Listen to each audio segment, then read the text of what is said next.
Sa fiera del suo libro de Macumere ho presentato due opere di importo della lessicografia contemporanea, sul dizionario della lingua e della cultura sarda del professor Mario Puddu e su vocabolario no fraseologico e etimologico della lingua sarda del professor Massimo Pittau.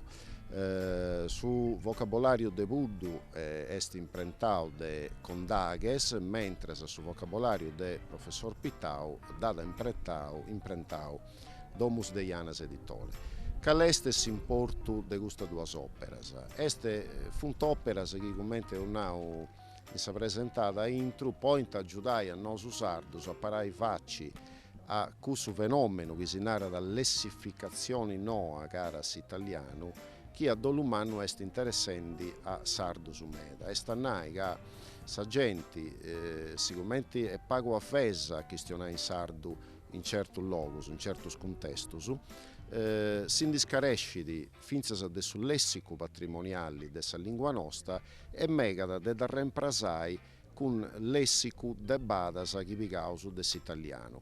Questo per tocca dopo che detto tutto il campo semantico su del suo parentau, ai scolorisi, ai maladias, ai froris, ai serbas, in noi sa vago pratica della lingua storico-identitaria e portendisia a reemprasai in maniera forte e pericolosa sul lessico nostro.